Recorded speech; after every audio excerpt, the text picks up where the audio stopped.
Assalamualaikum warahmatullahi wabarakatuh. Nama saya Rosidatul Wahida, NIM C1G019260. Di sini saya akan menjelaskan perencanaan usaha yang akan saya jalankan bersama rekan saya, yaitu Sabnu Halaki.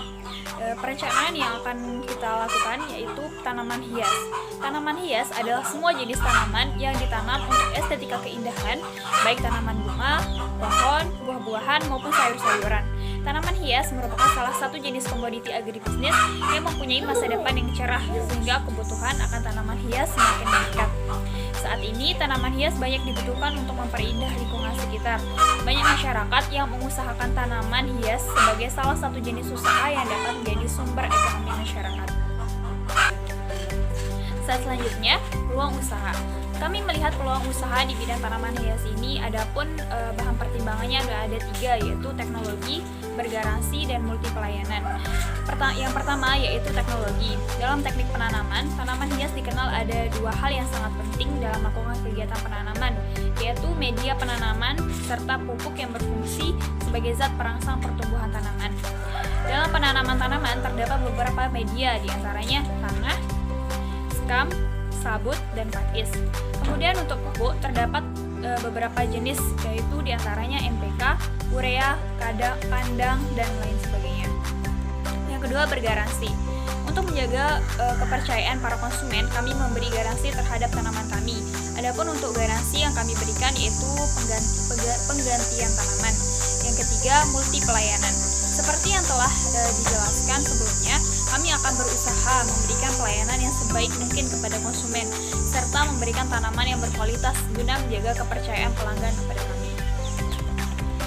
Selanjutnya, kapabilitas dan sumber daya internal. Berdasarkan deskripsi peluang bisnis untuk mendirikan usaha tanaman hias, kemudian dilakukan analisis kapabilitas dan sumber daya untuk mewujudkan dan memanfaatkan usaha ini. Analisis kapabilitas untuk mendirikan tanaman hias terdapat beberapa aspek, yang dimana pertama, peluang.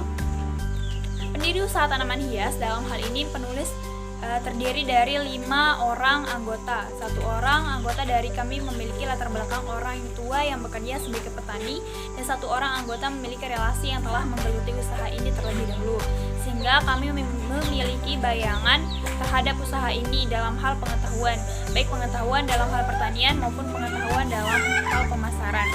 Yang kedua yaitu finansial. Dari segi finansial, sumber dana yang dibutuhkan untuk mendirikan usaha ini berasal dari patungan para anggota kita yang mendirikan usaha tersebut. Yang ketiga, research. Sumber daya yang dibutuhkan untuk mendirikan usaha ini salah satunya adalah sumber daya manusia, sehingga usaha tanaman hias dibutuhkan tenaga ahli dalam bidang pertanian, terutama dalam hal perawatan dan penanaman. Selanjutnya, manfaat dan tujuan dan manfaat bisnis tanaman hias. Manfaat bagi konsumen yang pertama yaitu mendapatkan informasi yang jelas mengenai tanaman hias serta cara perawatannya. Yang kedua, mendapatkan informasi mengenai manfaat tanaman hias. Yang ketiga, menjalin hubungan kekeluargaan yang erat dengan penjual tanaman hias. Tujuan bagi pihak penjual tanaman hias yaitu mendapatkan keuntungan yang maksimal dari berbagai bentuk pelayanan terhadap konsumen.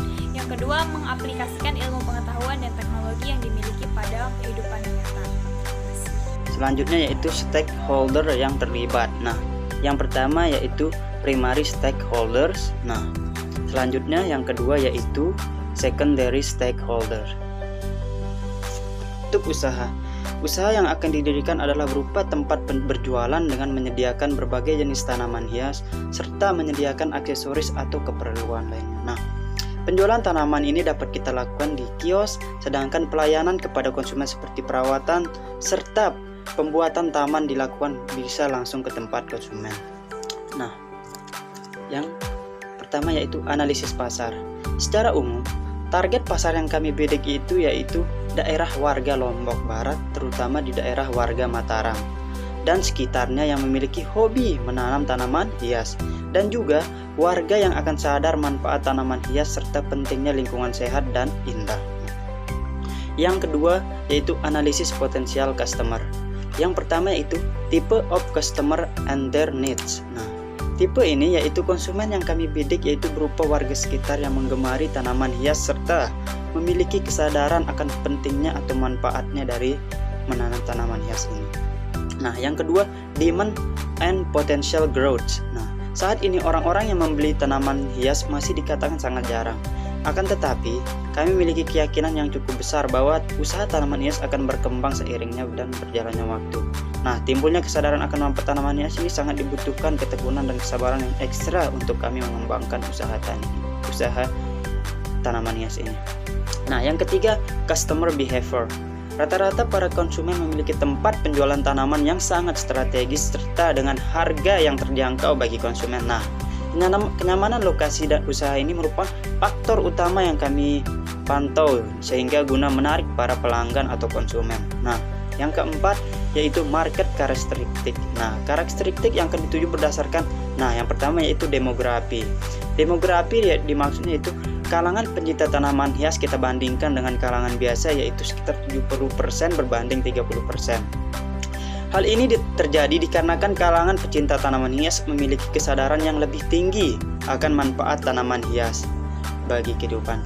Nah, sedangkan kalangan biasa ini menganggap tanaman hias mungkin hanya sekedar pelengkap, bukan suatu kebutuhan. Nah, yang kedua, geografi. Target pasar yang kami tuju yaitu orang-orang yang memiliki hobi menanam tanaman hias ini, serta orang-orang yang sadar akan manfaat tanaman sebagai sarana penghijauan. Selanjutnya, untuk bisa bersaing dengan para kompetitor, kami melakukan sebuah analisis SWOT. Nah, yang pertama yaitu strength atau kelebihan. Nah, kami menyediakan layanan prima kepada para konsumen. Nah, di antaranya seperti pengecekan keadaan tanaman, membersihkan hama tanaman, serta memberikan jaminan mutu tanaman. Nah, kami juga menyediakan jasa pembuatan taman bagi konsumen yang menginginkannya. Nah, yang kedua weakness atau kelemahan. Nah, kelemahan dari Greenhouse VNV 2009 ini yaitu yang berada di Jalan Arbada ini belum memiliki nama di kalangan konsumen tanaman hias.